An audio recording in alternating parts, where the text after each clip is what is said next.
إن الحمد لله نحمده ونستعينه ونستغفره ونعوذ بالله من شرور أنفسنا ومن سيئات أعمالنا من يهده الله فلا مضل له ومن يضلل فلا هادي له أشهد أن لا إله إلا الله وحده لا شريك له وأشهد أن محمدا عبده ورسوله يا أيها الذين آمنوا اتقوا الله حق تقاته ولا تموتن إلا وأنتم مسلمون يا أيها الناس اتقوا ربكم الذي خلقكم من نفس واحدة وخلق منها زوجها وبث منهما رجالا كثيرا ونساء واتقوا الله الذي تساءلون به والأرحام إن الله كان عليكم رقيبا يا أيها الذين آمنوا اتقوا الله وقولوا قولا سديدا يصلح لكم أعمالكم ويغفر لكم ذنوبكم ومن يطع الله ورسوله فقد فاز فوزا عظيما أما بعد فإن أحسن الكلام كلام الله وخير الهدي هدي محمد صلى الله عليه وسلم وشر الأمور محدثاتها وكل محدثة بدعة وكل بدعة ضلالة وكل ضلالة في النار أيها الناس رحمني ورحمكم الله. Alhamdulillah, kita memuji kepada Allah Tabaraka wa Ta'ala atas segala limpahan nikmat dan taufik yang Allah karuniakan kepada kita. Di kesempatan yang mulia ini, Allah Subhanahu wa Ta'ala kumpulkan di tempat yang mubarak ini insyaallah Ta'ala dalam keadaan diliputi oleh nikmat-nikmat Allah Subhanahu wa Ta'ala. Maka perkara yang menjadi dasaran yang perlu kita fahami, maka setiap nikmat yang didapatkan dan dimiliki oleh seorang hamba, maka datangnya nikmat tersebut dari Allah Subhanahu wa Ta'ala. Wa ma bikum min ni'matin faminallah. Kemudian ayyuhan nas rahimani wa rahimakumullah. Kalau kita melihat di dalam berbagai hadisnya Nabi ataupun di dalam hadisnya Nabi sallallahu alaihi wasallam, maka kita akan mendapatkan bagaimana hirsnya para sahabat radhiyallahu taala anhum di dalam mengejar akhirat, di dalam mendapatkan akhirat. Bahkan kita akan mendapatkan kisah di antara mereka rela untuk bersusah payah di dunia, rela untuk menanggung beban dari beban-beban dunia demi mendapatkan akhirat mereka, demi agar mereka bisa beribadah kepada Allah Subhanahu wa Ta'ala, agar mereka bisa meraih surga Allah Subhanahu wa Ta'ala. Maka harusnya ini menjadi contoh yang baik bagi kita, pelajaran yang harus kita perhatikan. Bagaimana keadaan kita dibandingkan dengan para sahabat radhiyallahu taala anhum yang mereka mengorbankan perkara-perkara dunia mereka demi akhirat. Mereka kehilangan atau mereka memilih untuk kehilangan salah satu bagian dari bagian-bagian dunia demi menjadikan mereka orang-orang yang mendapatkan akhiratnya Allah Subhanahu wa Ta'ala. Di dalam suatu hadis dari Abu Firas Rabi'ah ibnu Ka'bin al-Aslami, khadimi Rasulullah sallallahu alaihi wasallam wa min ahli suffah, dari Abu Firas Rabi'ah ibnu Ka'bin al-Aslam, pembantu Rasulullah sallallahu alaihi wasallam, dan dia termasuk dari kalangan ahlu suffah, orang-orang yang tinggal di emperan belakang masjidnya Nabi sallallahu alaihi wasallam, demi bisa bermujalasah, bermajelis bersama Rasulullah sallallahu alaihi wasallam. Dia menyebutkan, abitu ma'a Rasulillah sallallahu alaihi wasallam fa'atihi biwadu'ihi wa hajatihi. Aku pernah menginap bersama Rasulullah sallallahu alaihi wasallam, maka aku membawakan ataupun menyiapkan air yang digunakan oleh Nabi sallallahu alaihi wasallam untuk berwudu, dan juga apa yang menjadi hajatnya Nabi sallallahu alaihi wasallam dari pakaiannya ataupun yang lainnya yang dibutuhkan oleh Rasulullah sallallahu alaihi wasallam. Faqala, kata Nabi sallallahu alaihi wasallam, salni, mintalah sesuatu kepadaku. Kita melihat ayuhan nas, Nabi sallallahu alaihi wasallam memberikan suatu tawaran kepada Rabi'ah ibnu Ka'bin agar dia meminta suatu penawaran, meminta suatu perkara kepada Rasulullah sallallahu alaihi wasallam. Yang pada tawaran tersebut sebenarnya bisa bagi mereka untuk meminta perkara-perkara yang berkaitan dengan urusan dunia. Bisa bagi mereka untuk meminta sesuatu yang berkaitan dengan harta benda dunia. Tapi para sahabat radhiyallahu taala anhum tidak menggunakan kesempatan yang berharga tersebut untuk mengejar dunia. Kata Rabi'ah, as'aluka murafaqataka fil jannah. Aku meminta kepada engkau wahai Rasulullah sallallahu alaihi wasallam agar bisa menemani engkau di surga. Faqala aw ghairu dzalik. Kata Nabi sallallahu alaihi wasallam, apakah engkau tidak mau meminta sesuatu yang lain? Apakah tidak ada permintaan selain daripada itu? Qultu huwa dzak. Kata Rabi'ah ibnu Ka'bin radhiyallahu taala anhu, itu saja wahai Rasulullah. Lihat, Nabi sallallahu alaihi wasallam menawarkan, mintalah sesuatu kepadaku. Kata Rabi'ah ibnu Ka'bin radhiyallahu taala anhu, aku hanya meminta wahai Rasulullah agar bisa menemani engkau di surga Allah Subhanahu wa taala. Kemudian Nabi katakan, aw ghairu dzalik? Apakah kamu tidak ingin meminta sesuatu yang selain daripada itu? Ataukah ada permintaan selain daripada itu? Kata Rabi'ah, huwa dzak, itu saja wahai Rasulullah. Kemudian kata Nabi sallallahu alaihi wasallam, fa'inni ala nafsika bikathratis sujud. Maka bantulah aku untuk mewujudkan perkara tersebut, yaitu dengan engkau banyak melakukan sujud kepada Allah Subhanahu wa taala. Perkara yang menjadi syahid dari apa yang ingin kita sebutkan di sini. Bagaimana Rabi'ah ibnu Ka'bin radhiyallahu taala anhu ketika mendapatkan suatu kesempatan dari kesempatan yang diberikan oleh Rasulullah sallallahu alaihi wasallam, yang pada kesempatan tersebut dia mampu atau dia bisa untuk meminta salah satu bagian dari perkara dunia. Dia mampu untuk mengajukan kepada Nabi sallallahu alaihi wasallam agar diberikan derajat dari derajat dunia atau bagian dari bagian dunia. Tapi dia tidak menggunakan perkara tersebut untuk mendapatkan dunia. Dia hanya meminta agar dia bisa menemani Nabi sallallahu alaihi wasallam sampai ke surga Allah Subhanahu wa taala. Sampai dia mengatakan huwa dzak, itu saja wahai Rasulullah. Tidak ada permintaan yang lain lagi wahai Rasulullah. Inilah hirsnya mereka para sahabat radhiyallahu taala anhum. Bahkan dalam riwayat yang lain disebutkan dalam suatu hadis, atatil ansaru an-nabiyya sallallahu alaihi wasallam bi jama'atihim. Pernah kaum Ansor datang kepada Nabi sallallahu alaihi wasallam dengan sekelompok berjamaah, sekelompok di antara mereka. Faqalu, kemudian mereka mengatakan, ila mata nanzi'u min hadhil abar falau ataina Rasulullah sallallahu alaihi wasallam pada Allah lana fafajjara lana min hadhil jibali uyunan. Kaum Ansor mereka berkata, sampai kapan kita mau menimba dari mata air ini, dari sumur ini untuk mengairi persawahan-persawahan kita, untuk mengairi tanaman-tanaman kita.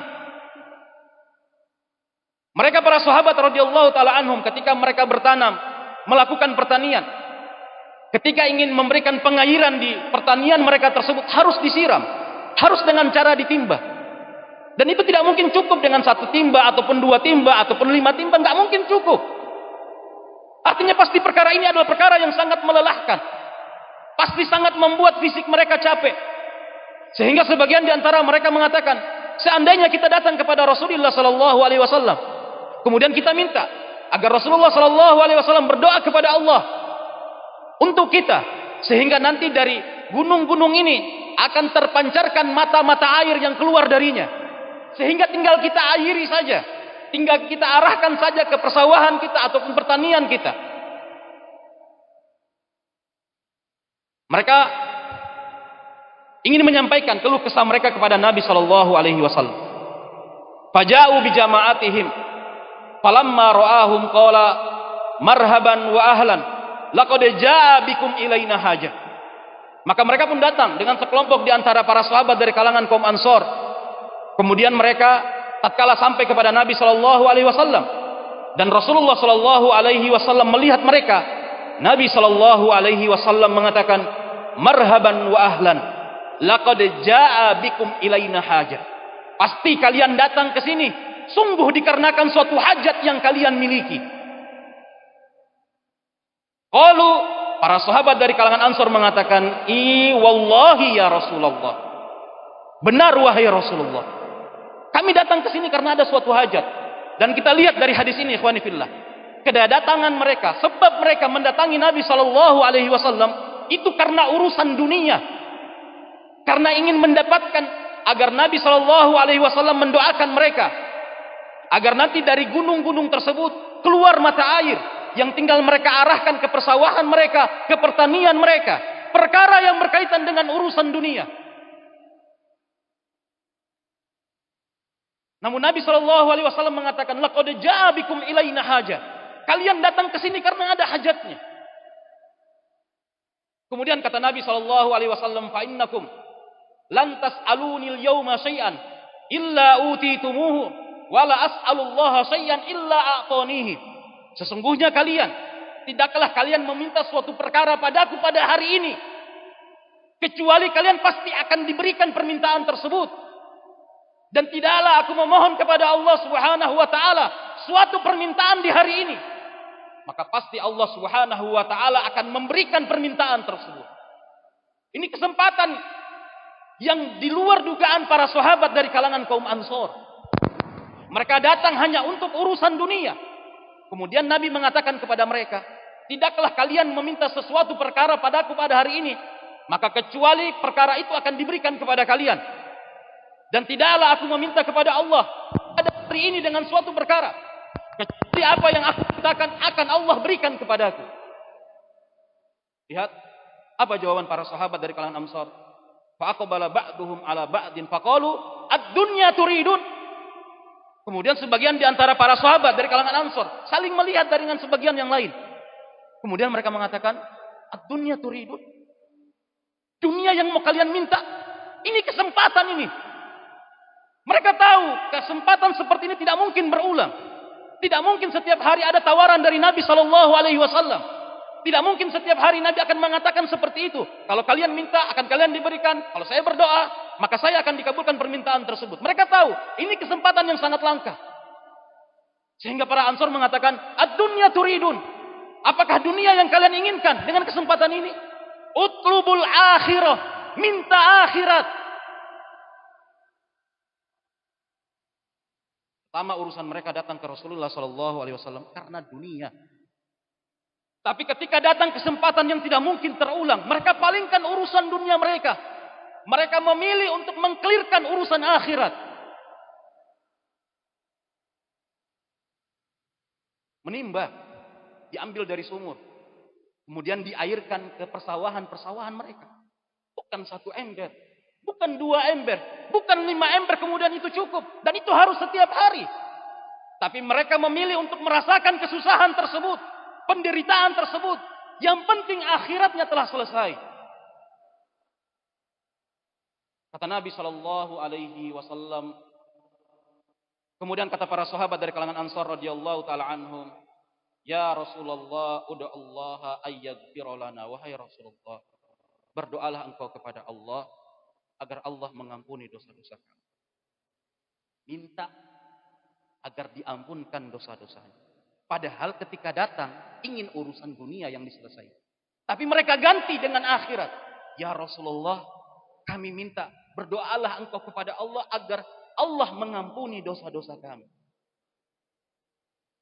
Kata Nabi sallallahu alaihi wasallam, Allahumma ghfir lil ansar wali abna'il ansar wali abna'il ansar. 3 generasi. Wahai Allah, ampunilah dosanya kaum Ansor. Kemudian ampunilah dosa anak-anaknya kaum Ansor.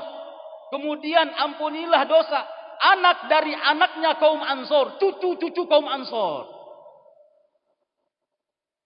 Yang mereka minta hanya 1 dari akhirat, tapi yang diberikan adalah 3 keutamaan dari perkara akhirat. Dan itulah yang disebutkan oleh Allah Subhanahu wa taala, "Man kana yuridu harsal akhirah, nazida lahu fi harsihi." Siapa yang menginginkan keuntungan bagi akhiratnya, kami tambahkan keuntungan itu bagi mereka. Kaum Ansor hanya meminta 1, berdoa kepada Allah wahai Rasulullah agar dosa kami diampunkan. Kata Nabi sallallahu alaihi wasallam, Allahumma ghfir lil ansor wali abna'il ansor wali abna'il ansor. 3 generasi didoakan oleh Nabi sallallahu alaihi wasallam. Dan ini menjadi pelajaran bagi kita ayuhan nas. Berapa banyak di antara manusia yang rela meninggalkan akhirat mereka, rela meninggalkan bermajelis ilmu, rela meninggalkan memperbaiki agamanya, rela meninggalkan sunnah yang telah mereka ketahui hanya gara-gara urusan dunia yang belum tentu didapatkan. Ada yang sudah tidak mau ngaji, ada yang sibuk memikirkan pekerjaannya. Ketika datang waktu untuk belajar tidak sempat untuk belajar. Ada yang sanggup untuk meninggalkan sunnah-sunnah yang sebelumnya dia melakukannya. Memakai jubah, memakai sirwal. Dia tinggalkan perkara tersebut demi dunia. Padahal belum tentu mereka dapatkan dunia tersebut. Dan para sahabat, mereka tinggalkan dunia demi akhirat. Mereka rela bersusah payah untuk menimba dari sumur-sumur mereka. Mengairi tanaman-tanaman mereka. Setiap waktu, setiap hari. Yang penting akhirat mereka telah diselesaikan. Maka inilah pelajaran yang perlu kita ambil agar kita kokoh di atas agama Allah Subhanahu wa taala, agar Allah Subhanahu wa taala menjadikan kita orang-orang yang ketika telah diberikan kebaikan oleh Allah, diberikan taufik untuk mengenal sunnah Rasulullah sallallahu alaihi wasallam, diberikan taufik untuk bisa menuntut ilmu, hadir di hadapan guru-guru kita untuk bermajelis ilmu, maka kebaikan tersebut jangan kita tinggalkan, apalagi hanya karena perkara-perkara yang berkaitan dengan urusan dunia, yang belum tentu perkara dunia itu kita dapatkan ketika sesuatu yang berkaitan dengan akhirat kita tinggalkan. Dan barang siapa yang dia mengejar akhirat, maka Allah Subhanahu wa taala pasti akan memberikan dunia kepadanya.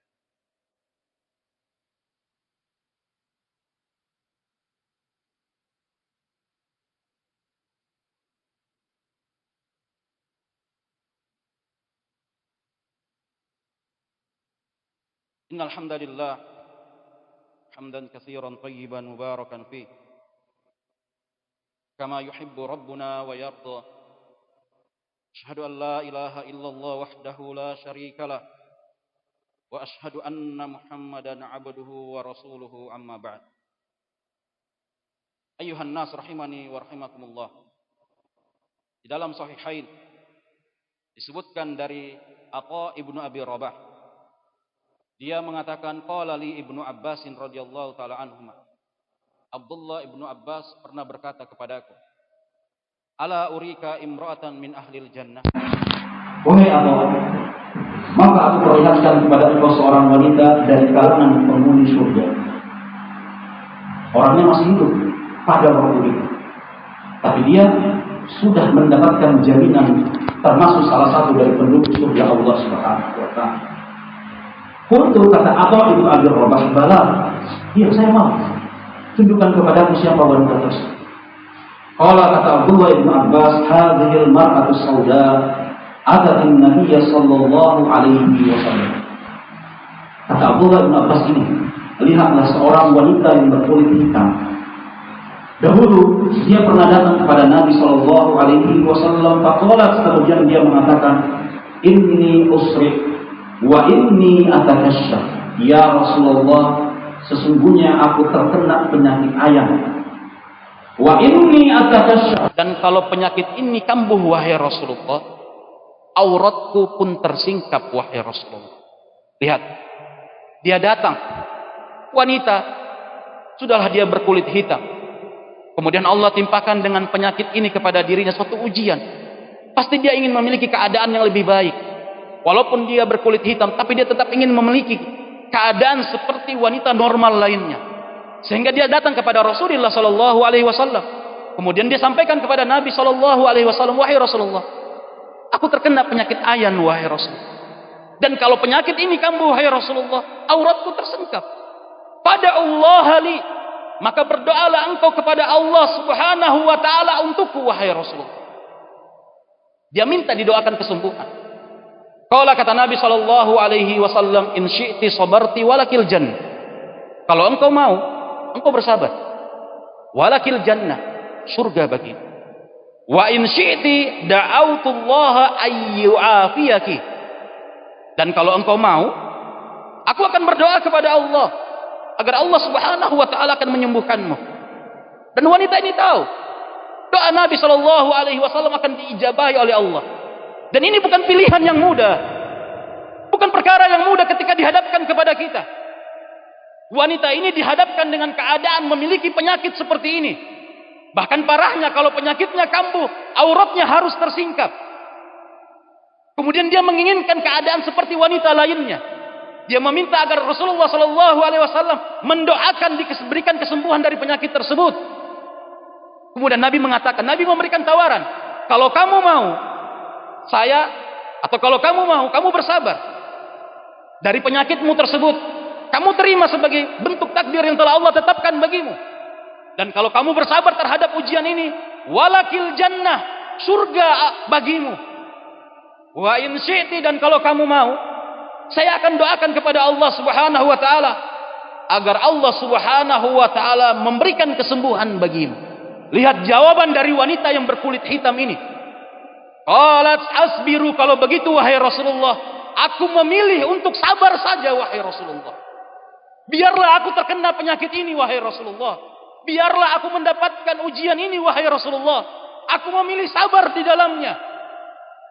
Tetapi jaminan surga telah ada baginya. Kemudian kata wanita tersebut, qalat fa inni atakasyaf fada'ullaha an la atakasyaf. Wahai Rasul, namun kalau penyakit ini kambuh wahai Rasulullah, auratku sering tersingkap. Doakanlah kepada Allah, biarlah penyakit ini kambuh wahai Rasulullah. Yang penting auratku jangan tersingkap wahai Rasul. Kita perhatikan ayat. Wanita yang mengalami penyakit ini, kalau seandainya penyakit ini kambuh dalam keadaan di luar akalnya, di luar kemampuan dia menguasai dirinya, kemudian auratnya tersingkap, maka Allah tidak akan mengazab dia dengan perkara tersebut. Karena di luar kekuasaan dirinya. Berapa banyak di antara wanita-wanita mukminah, berapa banyak wanita-wanita dari kaum muslimin memiliki fisik yang sehat, memiliki harta yang cukup, memiliki perkara-perkara pakaian yang bisa digunakan untuk menutupi aurat mereka, tetapi mereka dengan sengaja menyingkap aurat mereka. Mereka dengan sengaja membuka aurat mereka. Hartanya ada untuk membelikan pakaian menutupi aurat tersebut ada. Adapun wanita ini dengan keadaan yang berkulit hitam, dengan keadaan yang mengalami penyakit seperti ini, masih memikirkan aurat. Bagaimana agar jangan sampai auratnya tersembuh? Bagaimana agar jangan sampai auratnya tersebut tersingkap?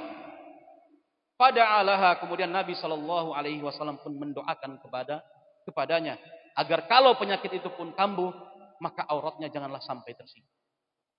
Maka dari 3 hadis ini, ayuhan nas rahimani wa rahimakumullah, kita jadikan sebagai pelajaran agar bersemangatlah dalam mengejar akhirat, bersemangatlah dalam mengamalkan syariat Islam, bersemangatlah dalam mendapatkan perkara-perkara yang dicintai oleh Allah Subhanahu wa taala.